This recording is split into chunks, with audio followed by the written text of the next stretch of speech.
It's empty now, locked and closed to the public. But for 20 years, this little cage was home for 2 California black bears. The 2 black bears, Brutus and Ursula, were born in December of 1978. So the zoo has had bears for quite some time. When the California city of Roseville first built their zoo, late in the 1930s, this was pretty typical of small-town zoos. Small cages, concrete floors. By the mid-1980s, it became clear that the zoo needed to be modernized. But while the city debated the finer points of change, Mother Nature pointed out another problem with the bear exhibit. Heavy rains caused the creek next to the bear cage to overflow its banks. The first big flood convinced the city to dismantle the zoo. But while homes were found for other animals, no one, it seemed, had room for the 2 now aging bears. We started looking around, advertising in zoo magazines, trying to relocate the 2 black bears. And we never had any luck. We had a few takers, but they weren't certified zoos, and we were very cautious of who we actually wanted to ship the bears off to. Ursula and Brutus were left behind, sentenced to live out their years in this damp little cage. And there was always the possibility that another flood would lead to tragedy. It's injustice. It was sickening to see those bears in that tiny cage with improper food. And Ursula there was so much algae on the ground that she was slipping around the cage. It was a really sad situation. Justin Barker is just 13 years old when he first sees Brutus and Ursula. He may be young, but he is old enough to know something needs to be done.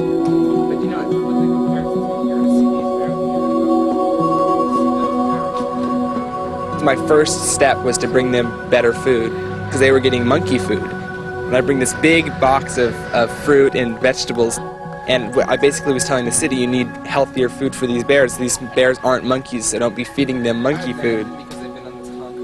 Justin quickly realizes that better food is not going to solve the bears' predicament. What they really need is a new home, and Justin vows to get them one. I just started calling people. People were kind of laughing at first. Like, I called the city mayor of Roseville, and he's like, what do you mean? Those bears have been there for 18 years. And then I started calling like zoos and sanctuaries all across the U.S. And finally, Folsom Zoo said, yeah, we'll take the bears. After the Folsom Zoo figured out that they could take the bears, the obstacle became the money. Because the amount of money that had to be raised to actually relocate these bears was a minimum of $250,000. Justin starts a media campaign the likes of which Roseville has never encountered, challenging every citizen and city official to do their part. The reaction is immediate. Our school held a craft fair in December. As an art specialist, I have my students making crafts. We sold approximately 90 to 100 projects, and I'm pleased to enclose a check for $90. People all across the U.S., people around the world were sending me money. And I was just like, these people really do care. It was pretty a cool experience. What? $25,000 check. While Justin's efforts are seeing results, the fundraising campaign falls short of its goals, and the bears are running out of time. Years of living on concrete have left Brutus and Ursula in poor health. If they are not moved soon, they might not live long enough to see their new home. Knowing that the health of Ursula and Brutus is failing, Justin redoubles his efforts. I didn't think I personally was going to be able to raise that much money, so the cities actually started giving money to the project. Finally, 3 long years after Justin started, the bears are transported to the Folsom Zoo. The new home? A hillside enclosure with natural grass and trees, heated sleeping quarters, and even a waterfall.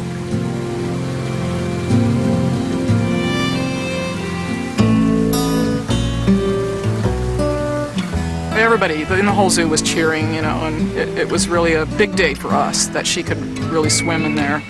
And then over the ensuing days, you'd see them both in there, and Brutus is big enough he can sit on the bottom of the pool and play in the waterfall and just really enjoying themselves.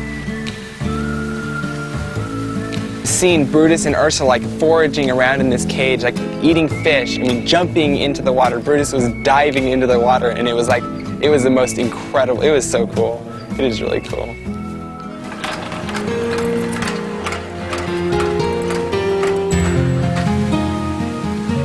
Ursula and Brutus have beaten the odds.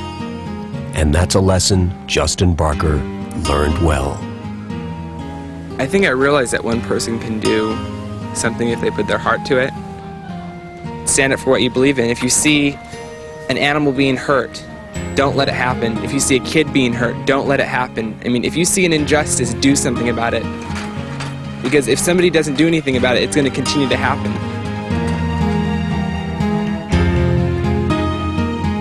When Wild Rescues returns,